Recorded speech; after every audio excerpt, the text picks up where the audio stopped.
Yeah, love is becoming one in true oneness that wasn't built through love. Oh, happy Thursday. It's not even like a profound car thought day. It's just a day to celebrate. As I got engaged today, as you can see from the pictures, and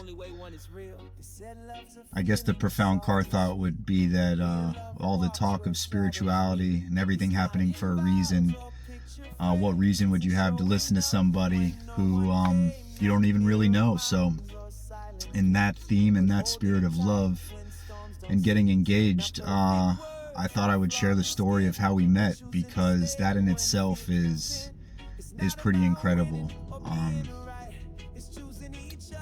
Before I was in Illinois, I spent about a year and a half. For anybody that's seen the show Bar Rescue, I was like doing a John Taffer style thing, except with no team. I was doing the construction, I was doing hiring, firing, training, working day to day as the manager in Vermont and living in an RV. So when the job was done, I was driving my RV, or had the intention of driving my RV from Vermont to California, when stopping in Colorado for my cousin's wedding. And I got as far as New York before something spiritual inside of me was saying, go to Chicago. In Chicago was somebody who I've known for over 20 years. She was selling her company. She's helped over 40,000, 50,000 people in the last 40 years with trauma, inner demons, things like that, through seminars. And I wanted to surprise her because she was retiring and this was the last seminar that they were going to have. I was thinking that I was going to have to finagle my way into a dinner because, of course, it's the last seminar and there's going to be this big celebration. And long story short, she and I ended up having dinner till 2 o'clock in the morning, just talking about life. And before I was leaving Chicago and Illinois, she said, I want to set you up with somebody. I called her and we spoke for 3 hours on the phone before I was going to Colorado, and that voice inside of me said, I guess I'm not going to California, I'm going back to Illinois. And I did. I spent about 6 months bartending, living in the RV through winter while driving to see her, 2-3 times a week when I could, an hour there, an hour back. And after 6 months of dating, we decided that was long enough because we wanted to live together and start a family. And I swear my only intention was finding a new job, buying her the ring of her dreams, and all she wanted to do was start a family. So I'm somebody who was celibate for 10 years prior to that because I was traveling, and I knew from the age of 27 when I started that the next person I was going to be with, it was going to be forever. And I just didn't want to disrupt any real opportunities for love, or a one night stand. Any type of connection like that was meaningless to me at that point in my life. So I just kind of stayed away from the romantic side of things. And lo and behold, the first time we were together trying to start a family, we started a family. And if everything happens for a reason, that miracle of bringing life into this world, she's about 5 months along, and I finally got her the ring of her dreams, and had dinner with her father last night to try to bring back some tradition and ask the appropriate questions about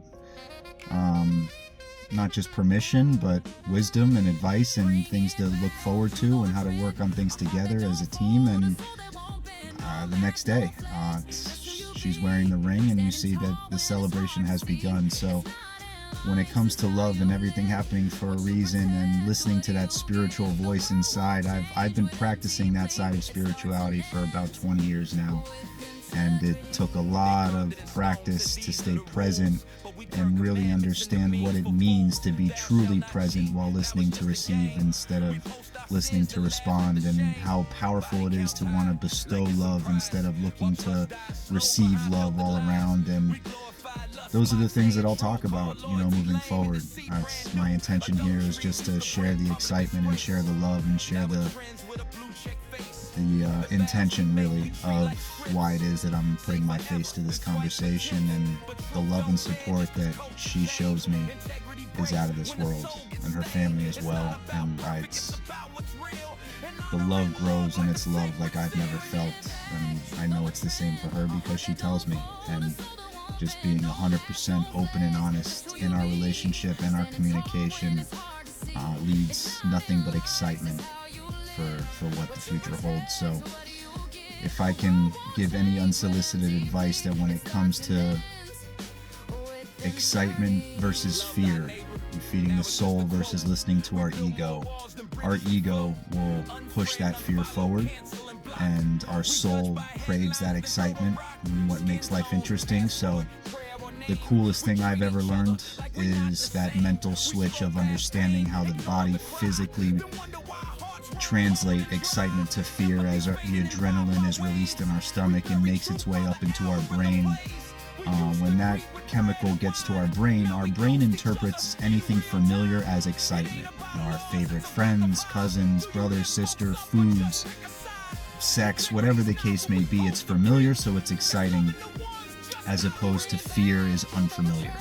So anything unfamiliar that we don't have the answer to, our brain is going to interpret as what could happen, what could go wrong.